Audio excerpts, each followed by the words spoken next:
Corinne and welcome to Oven Mitts Without Any Tits. So today we are making caramel shortcake. Now it's Neil's birthday tomorrow, so I need to make him some buns and some cakes to take him to work. First one on the list you're going to see is caramel shortcake.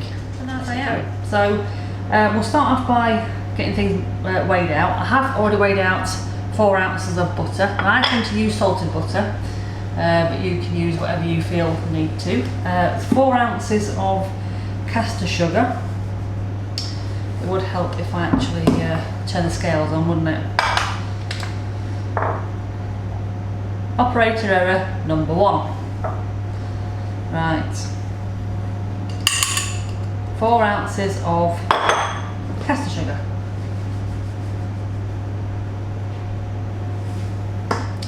And next, we're going to mix this into each other. Cream them together. That's what the recipe says. Cream them together.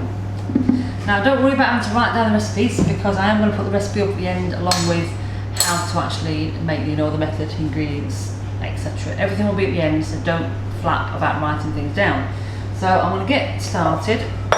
Put the sugar into a bowl. Put the butter into a bowl. And we'll get mixing.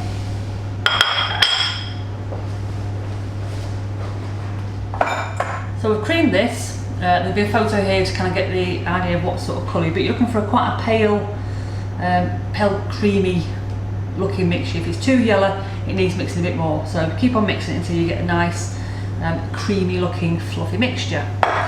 So into this, we are putting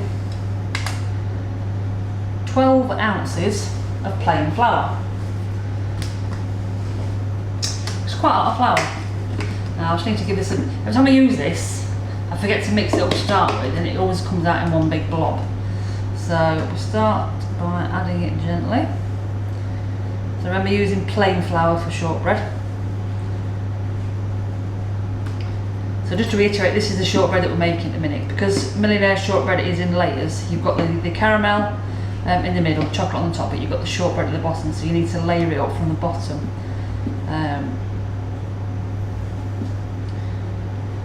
So we're nearly there.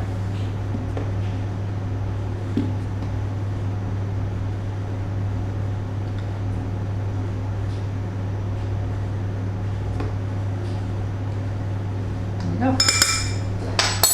12 ounces. These are really handy to keep your flour and sugar in. Just put that out there. So all we need to do now is just mix this in, and you're looking for quite a thick, almost doughy consistency. So it'll take a little while to get going. You don't need to do this with a mixer either, do it by hand because otherwise the flour will go absolutely everywhere.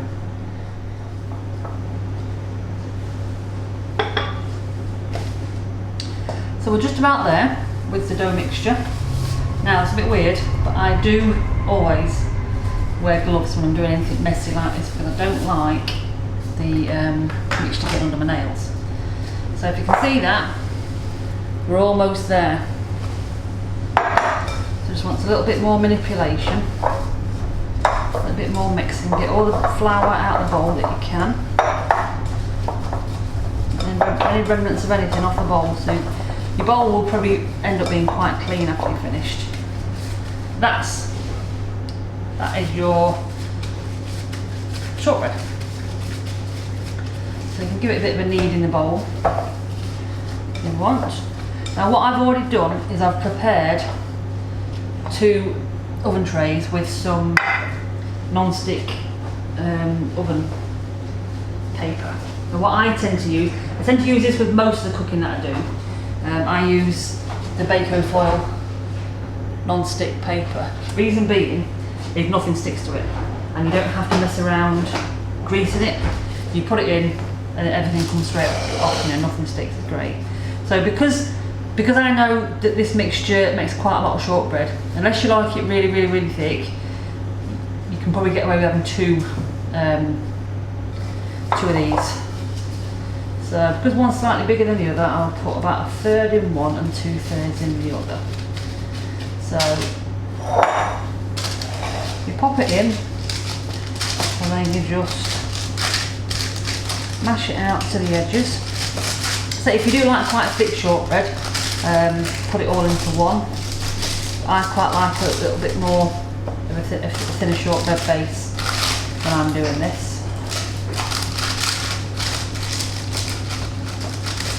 And it doesn't have to be absolutely perfect, because remember, it is going to be covered by the caramel. There we have 2 shortbread bases. The last thing we do is just give them a bit of a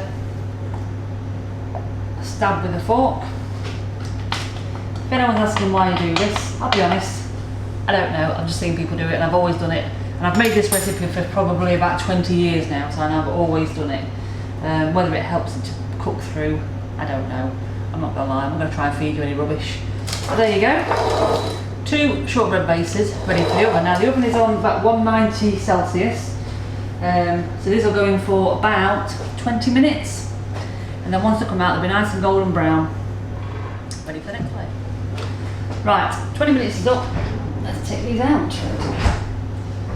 They may need slightly longer depending on how efficient your oven is, but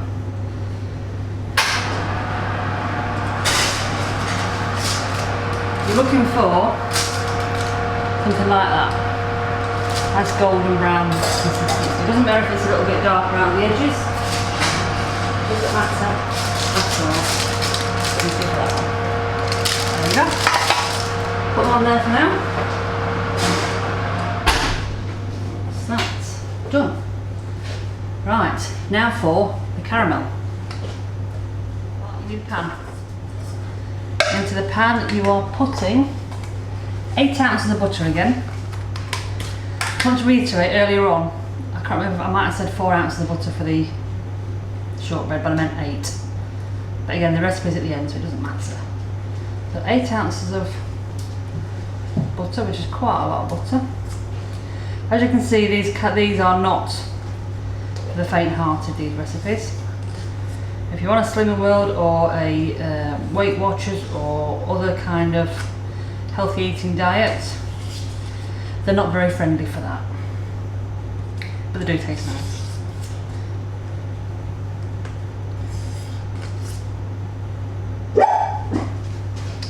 I apologise. Those of you that's been with us for a while will know I have a dog. I have 2 dogs. And every now and again Sebby just likes to remind us that he's here. So that's 8 ounces of butter. Again, 4 ounces of sugar.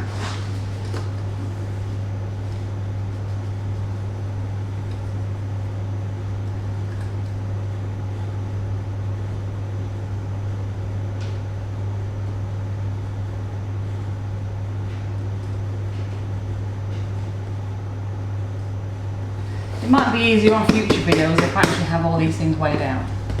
But, we'll see. Trial and error. Now 4 tablespoons of golden syrup, which is around about 60 grams. Change my scales to grams. One tablespoon is around about 15 grams.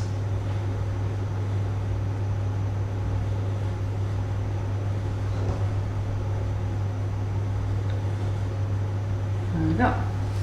60 grams of golden syrup. Now the last thing is a tin of condensed milk.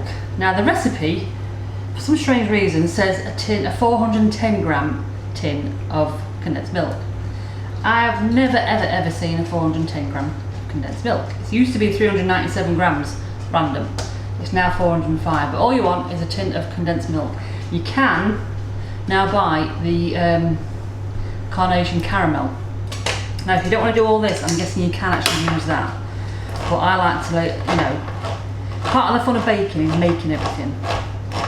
And generally I won't cut corners or cheat unless I am making some pretty pastry. I'm not gonna lie, if it comes ready rolled, I'm gonna use ready rolled. But just for now, tin, oh, this is not going well. This is not going well.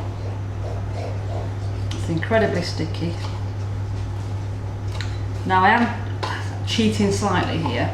I'm using a light condensed milk. Not that it's going to make a massive amount of difference on the calories or the taste, but maybe they won't feel so bad when I'm eating them. I say maybe. So this next bit is a little bit time consuming.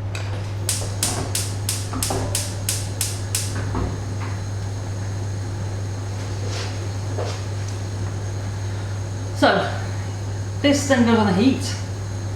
The only thing I will say to you is make sure you're constantly stirring it, because as soon as you get any sort of, I won't say burning, but if it sticks to the bottom slightly, it will end up getting like little flecks of almost burnt charcoal, not charcoal, but little bits of burnt caramel, which don't taste burnt, but it just doesn't look very nice in your caramel. So you stick it in your pan, mix it,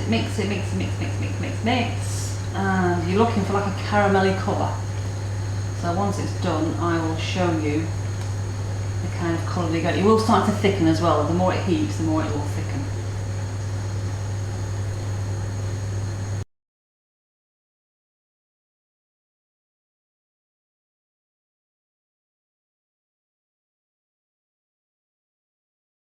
So, we have caramel, as you've seen, and we've kept the shortbread in the oven trays. And the reason being is it's handy to have them in the oven trays to kind of keep the shape for the caramel shortbread. So I've left this to cool slightly. You probably should leave it cool a little bit longer, but it's probably been off the heat about 5-10 minutes. And then all you do is you'll just spoon some of it or pour some of it over this one, and then pour some of it over this one. There we go. So it does look a little bit sloppy. That's one, because it's warm, and two, because it's caramel. So warm caramel. By the time it sets, it will firm up. So you'll just spoon this around till you get your layer. You can push it to the edges of your shortbread. It won't necessarily go too far over. But again, with home baking, it doesn't have to be perfect. You know, we're not going on like a TV program or anything wanting it absolute perfection. So a little bit of rustic, I find quite nice. You might not. You might want perfection, but I just think home baking sometimes you need a little bit rustic. So that's one just about done.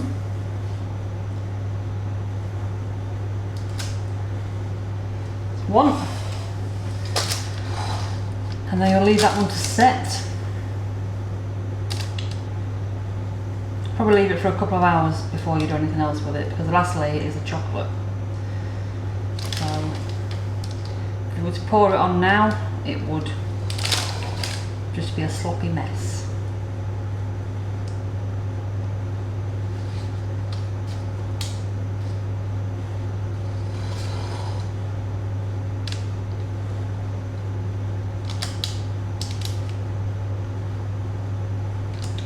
And there we go. There we have, you can see, 2 caramel shortbreads. So we'll leave them to cool for a few hours, and then we'll come back and put the chocolate on, finish it off, and then the final bit will taste test, make sure they taste alright. So the final part is chocolate. Now I tend to use Galaxy chocolate because I prefer it over dairy milk. You might prefer dairy milk or any other chocolate. You can use whichever chocolate you want, to be fair, but I do prefer this, so I use this. Now, a lot of recipes that you'll find will say you need to mix a bit of butter in with the chocolate, and I never do, purely because I tried it once and it tasted too buttery for me, and I like to be able to taste the chocolate, so I always just use pure chocolate, and that's it. And you could pimp it up. You could use a flavoured chocolate, use dark chocolate if you wanted. You know, the options are endless. So all you do is basically break all the pieces into a bowl. You can either put it over a hot bowl of water on the stove and melt it slowly, or do what I do, lazy weight, put it in the microwave, 30 seconds at a time, stir it in between, just make sure you don't burn it. So we'll do that, and then we'll come back and we'll get cracking. So, as if by magic, melted chocolate. So again, simply pour some over the, oh in fact no, before that, I nearly forgot, I'm going to pimp one of these up. I'm going to pimp it.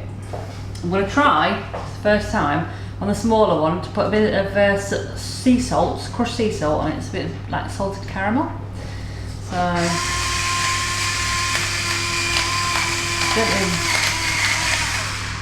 there we go. So, it's fine. Give it a press. Obviously, hands are clean before you start doing this. I'm not playing that game. Just give it a little press into the caramel, which has now set, and then a little bit of chocolate. Give that a smooth over.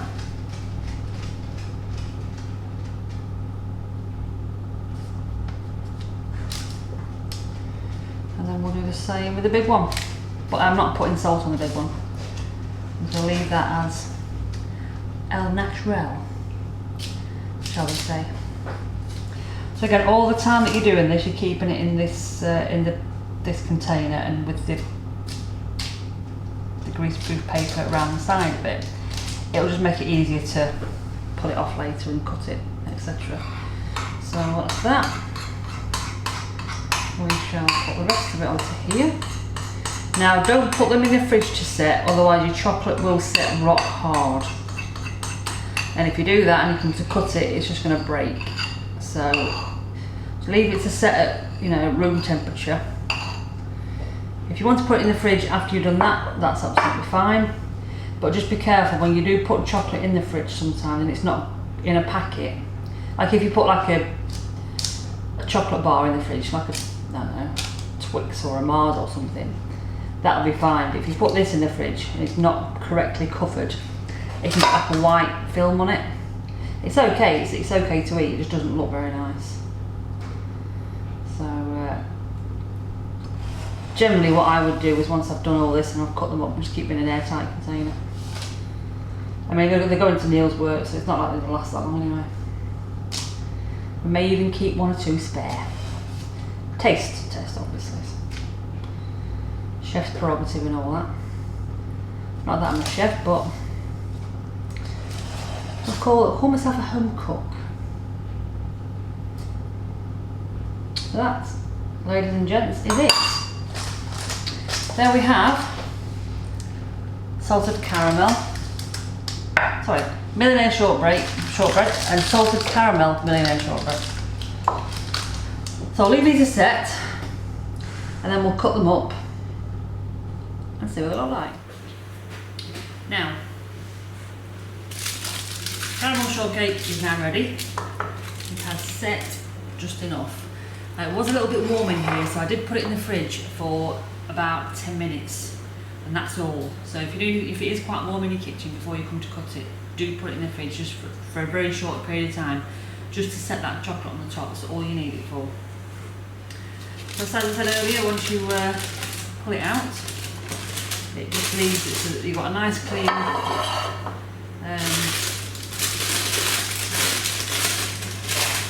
kitchen tray, kitchen pan, and this just lifts out underneath. So all we do is you just loosen off the chocolate and the caramel from the side, and the bottom is very, very loose. So you just proceed to cut it. Is it how you see fit?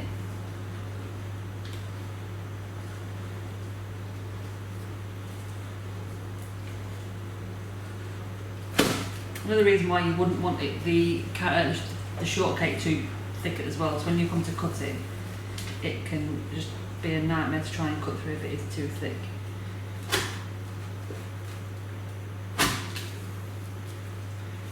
Whereas this is quite that, is it? So if I just show you that, it's quite a nice thin piece of shortbread with caramel on top and your chocolate. And trust me, they are delicious. So I hope you've enjoyed this.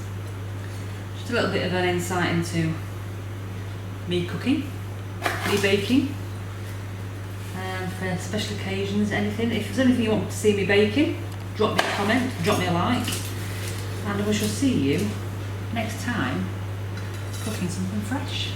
So take care everyone, stay safe, have a great weekend, see you later.